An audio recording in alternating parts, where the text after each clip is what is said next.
Okay.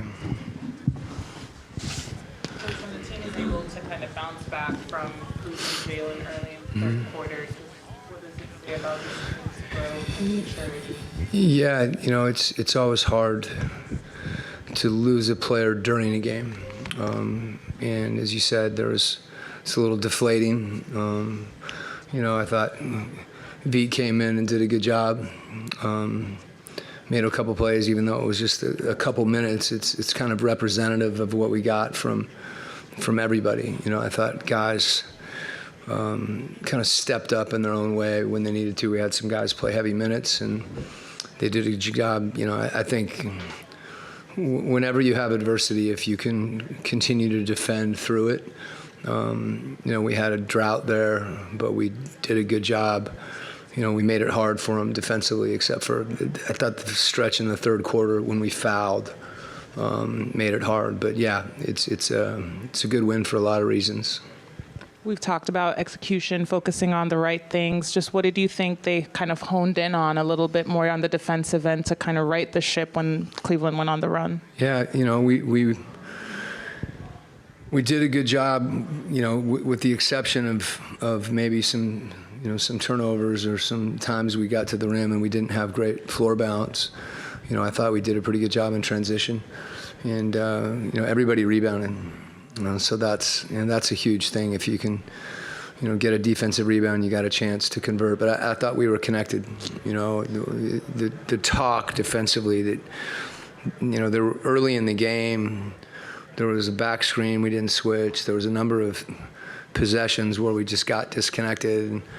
I think when we're connected defensively, it's true of any team, but for us, it's something that that we've really been working on, focused on, not just in the last week, but for the course of the season. So when you see that happen and you get rewarded for it, it's gratifying. Coach, can you talk more about Sadiq and Bogey's play? You just talked about stepping up in their own way, 17 in the fourth. Both of them kind of had a feel for what the team needed. Sadiq didn't hesitate from three, and then he was able to attack the rim as well. And that combination, I thought DeAndre did the same thing. And then Bogey was determined to make plays, and he not only shooting his mid-range, and then I thought he passed the ball well too when he drew a crowd. So I think as much as anything, those guys didn't force themselves on the game, which is there's a balance there. When you feel like your team needs you, and you need a bucket, to find that opportunity, and not be predetermined with what you're going to do. Coach, it seems like we're pretty deep into the longest, most confident stretch of DeAndre Hunter's career. Mm-hmm. In your eyes, looking back at the last 2 months or the time since you've been here, what is it that is enabling him to get into this good stretch of basketball? Well, I mean, he's so solid defensively. We've been challenging him with different matchups. He's worked hard, not just to get healthy, but to stay in shape and to stay sharp. And I think he's letting the game come to him. Beginning with just taking his three. He's 6'8", so when he rises up, and there isn't really a contested shot for him from there because he's able to, to elevate on his jump shot. And I also think he's attacking the rim, and if he can't get all the way there, that's when he's able to pull up. But I think his mindset, being aggressive, shooting the ball, and then also being aggressive when he's attacking a closeout, and getting to the rim. I thought there were a couple times tonight he might have had an and one, but those are things he can do, and it's good to see him doing. He's playing with a lot of confidence, and I really believe in him, and I've told him that, and just want him to play free, and enjoy the game, and embrace it, and that's what I see. Just his mindset is in a really good place. Coach, you all held Cleveland to about 24% from three tonight. I think their average is about 36, 37% on the season. Just talk about your perimeter defense and being able to kind of hold their three-point shooting at bay tonight. Well, it is an emphasis, obviously, the way they shoot the ball, with Merrill and Wade, like over 80% of their shots are from three.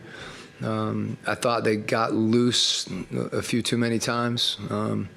We've had, particularly down the stretch, people have shot much higher than their expected, their QSQ. So I won't say we've been unlucky, because you make your own luck. But as you said, I think, just working to contest shots, sometimes, you're rewarded for that. It's just a little bit different.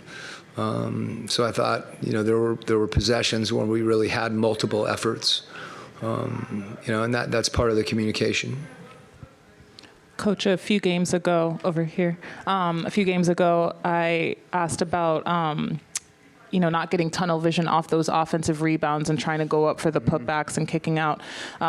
Both Bruno and Clint were making some good plays today. I was just curious what you thought of their eyes out mentality of getting the ball out.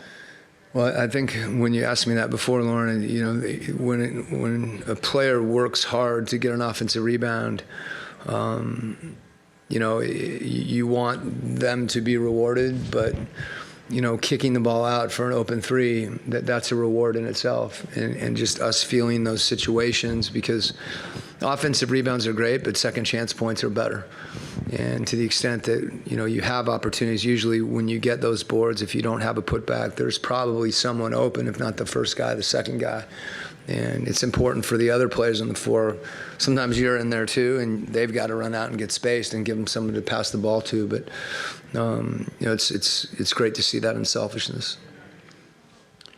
Cleveland was just coming off a game where they rallied from 22 points down in the fourth quarter. Now they come back from 21 points down in the third. But at the end of that period, how difficult do you think it was for them to keep that energy going? And on the other hand, what was that? What kind of test was that for you guys on the back end of a back-and-back to have the energy to answer that challenge? It's probably hard for me to speak to their mindset. I think, as you said, both teams coming off a back-to-back. I thought for us, there was an adjustment period, as far as who's playing, rotations, minutes, who needs a blow. DeAndre's still on a minutes restriction. But everybody was on the floor, I thought, defended, and that was the biggest thing for me, is even though they were coming back, and they did, I thought we kept our focus on the defensive end, and eventually, we were able to see the ball go in once we stopped fouling. And, Coach, just to follow that up, talking about defense in the fourth quarter, did you feel like there was a specific play or a set of plays that you felt like the tide was kind of moving back in you all's favor? We've talked a lot about, being in the right place, whatever that means for, everybody on the floor, but being connected and someone coming over to help and someone sinking down and someone filling in. And I thought we fell into some steals, where we weren't gambling to make a play and taking ourselves out of the play, but we were just in the right place, and as a result, we're able to make a play on the ball. And, that to me was, that happened a couple times late, and, we were able to convert and, bump the lead up a little bit and give ourselves some breathing room.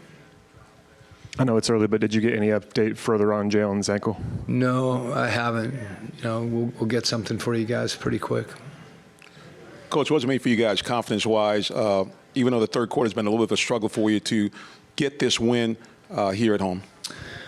Well, it's a good win, particularly, basically a 24-hour period. And this third quarter was a little different than some other third quarters. But that said, part of this third quarter was just settling, and not, settling down and not becoming discouraged or disconnected or anything like that. And, that anytime a team can go through some adversity like that and respond, it's a good thing.